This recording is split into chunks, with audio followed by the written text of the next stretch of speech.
Hello everyone, this is Shweta and you are watching Shweta का अड्डा। तो हमने स्टार्ट किया था क्लास 8 साइंस का चैप्टर नंबर 11 जो कि है force and pressure. Previous video में हमने डिस्कशन की थी फोर्स के बारे में। फोर्स एक्चुअल में कहते किसे हैं, तो जिन्होंने वो वीडियो नहीं देखा है आप ऊपर दिए गए आई बटन पर क्लिक करके उसे देख सकते हैं। आज इस वीडियो में हम बात करने वाले हैं फोर्स के इफेक्ट्स के बारे में। फोर्स के क्या क्या इफेक्ट्स होते हैं ऑब्जेक्ट के ऊपर। ओके, सबसे पहले हमारे पास है a force can change the state of motion. एक फोर्स ऑब्जेक्ट का स्टेट ऑफ मोशन चेंज कर सकती है।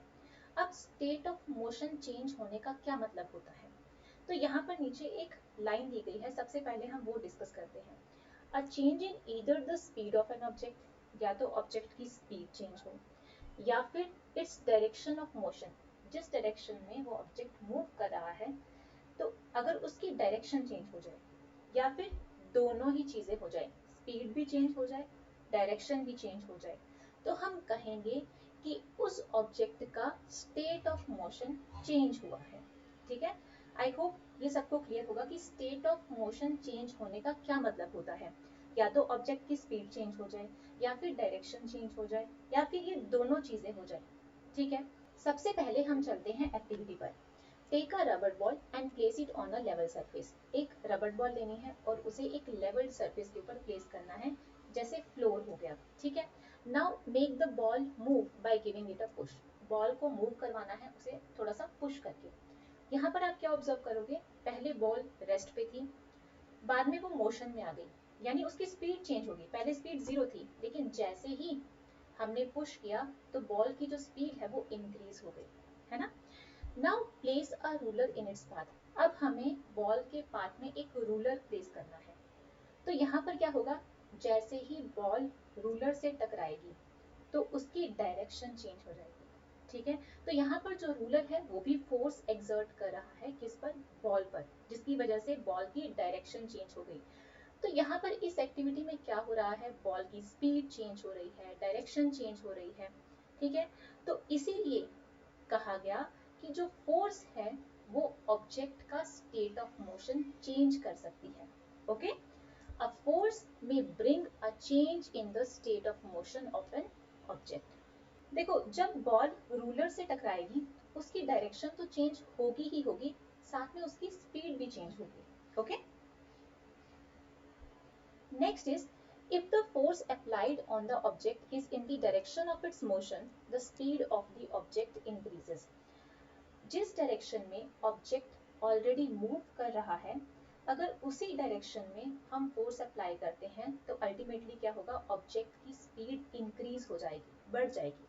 नीचे एग्जांपल गिवन है, एक बॉय टायर को मूव करवा रहा है। ठीक है, तो जिस डायरेक्शन में टायर मूव कर रहा है, अगर वो उसी डायरेक्शन में दोबारा फोर्स लगाता है तो क्या होगा, उस टायर की स्पीड और बढ़ जाएगी। ठीक है, if the force is applied in the direction opposite to the direction of motion, then it results in a decrease in the speed of the object। अगर फोर्स हम अपोजिट लगाते हैं, यानी जिस डायरेक्शन में ऑब्जेक्ट मूव कर रहा है उसके अपोजिट फोर्स अप्लाई करते हैं, तो अल्टीमेटली जो ऑब्जेक्ट की स्पीड है वो डिक्रीज हो जाएगी। बेसिक सी बात है, ये हमने ऑलरेडी डिस्कस कर लिया है।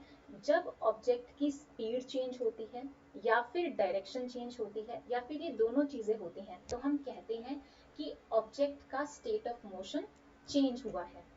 तो इसीलिए हमने कंक्लूड किया था कि जो फोर्स है वो रिस्पॉन्सिबल होती है ऑब्जेक्ट के स्टेट ऑफ मोशन में चेंज लाने के लिए। ठीक है, यहाँ पर एक क्वेश्चन अराइज होता है, does it mean that the application of a force would always result in a change in the state of motion of the object? क्या जब भी फोर्स अप्लाई करेंगे किसी ऑब्जेक्ट पर, क्या हमेशा उसका स्टेट ऑफ मोशन चेंज होगा? नहीं। For example, a heavy box may not move at all even if you apply the maximum force that you can exert। एक ऐसा बॉक्स है जो बहुत ज्यादा हैवी है और आप अपनी मैक्सिमम फोर्स लगा दो फिर भी वो मूव ना हो, तो यहाँ पर क्या हो रहा है, फोर्स तो हम लगा रहे हैं लेकिन ऑब्जेक्ट का स्टेट ऑफ मोशन चेंज नहीं हो रहा। सेकेंड एग्जाम्पल क्या है, no effect of force is observed when you try to push a wall. जब आप वॉल को पुश करते हैं तो क्या वॉल का स्टेट ऑफ मोशन चेंज होता है? क्या वॉल अपनी जगह से हिलती है? नहीं हिलती। Next effect is force can change the shape of an object. Force जो है वो ऑब्जेक्ट की शेप भी चेंज कर सकती है। So application of force on an object may change its shape. Okay, for example pressing a rubber ball, जब rubber ball को प्रेस करते हैं तो उसकी शेप चेंज हो जाती है। Ball of dough when rolled to make a chapati, जब हम डो की बॉल को रोल करते हैं चपाती बनाने के लिए तो वहां पर भी क्या हो रहा है, उसकी शेप चेंज हो रही है। ठीक है, तो हमने कौन कौन से इफेक्ट्स पढ़े हैं फोर्स के। नंबर 1 में make an object move from rest, जो फोर्स है वो ऑब्जेक्ट को रेस्ट से मोशन में ले आती है। Okay, second effect is may change the speed of an object if it is moving. Force क्या करती है, ऑब्जेक्ट की स्पीड चेंज कर देती है अगर ऑलरेडी ऑब्जेक्ट मूव कर रहा है। ठीक है, अगर उसी डायरेक्शन में फोर्स अप्लाई करते हैं जिस डायरेक्शन में ऑब्जेक्ट मूव करता है तो उसकी स्पीड इंक्रीज हो जाती है। अगर हम ऑपोजिट डायरेक्शन में फोर्स अप्लाई करते हैं तो क्या होगा, ऑब्जेक्ट की स्पीड डिक्रीज हो जाएगी। Third effect is may change the direction of motion of an object. जब हम किसी ऑब्जेक्ट पर फोर्स अप्लाई करते हैं तो उसकी डायरेक्शन भी चेंज हो सकती है। Okay, next is may bring about a change in the shape of an object. Force की वजह से ऑब्जेक्ट की शेप में भी चेंजेस आ सकते हैं। Okay, may cause some or all of these effects। Force की वजह से इनमें से कुछ या फिर सारे इफेक्ट्स एप्लीकेशन में आ सकते हैं। Okay, so that's all in today's video. मिलते हैं नेक्स्ट वीडियो में नए टॉपिक्स के साथ। Till then stay happy and please don't forget to subscribe my channel.